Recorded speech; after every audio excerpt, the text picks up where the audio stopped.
Personnel management में सबसे पहले हम पढ़ेंगे human resource management, human resource development, sorry. HRD क्या करता है? स्किल अपग्रेडेशन करता है, कॉम्पिटेंट बनाता है, अप स्किलिंग करता है एम्प्लॉयज की, और साथ में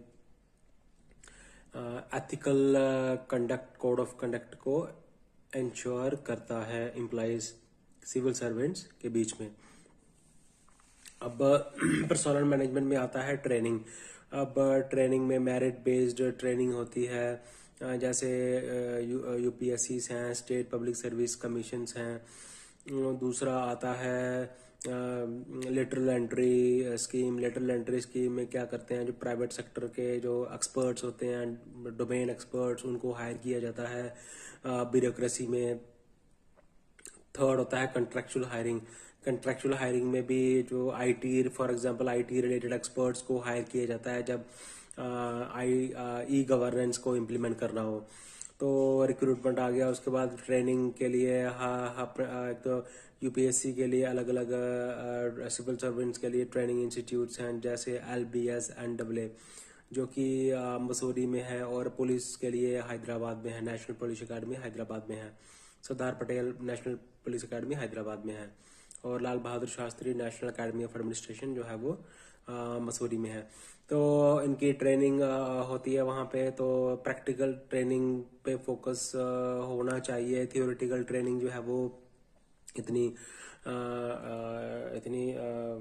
इफेक्टिव नहीं होती है, तो प्रैक्टिकल ट्रेनिंग पे फोकस होना चाहिए। रिक्रूटमेंट हो जाती है, उसके बाद फिर ट्रेनिंग हो जाती है। ट्रेनिंग के बाद फिर इनका सर्विस कंडीशंस क्या रहती है, सैलरी इनको मिलती है।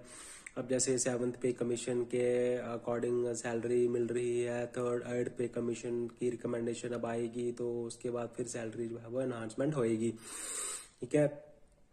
तो इनकी एनुअल इंक्रीमेंट्स होती हैं इनको, और फिर DA एरियर, जो DA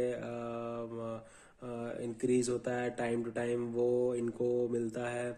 उसके बाद जो सर्विस कंडीशंस रहती है, इनको ethical code of conduct follow करना होता है, इनको अपना बिहेवियर न्यूट्रल रखना होता है, ट्रांसपेरेंट रखना होता है, करप्शन नहीं करनी होती है।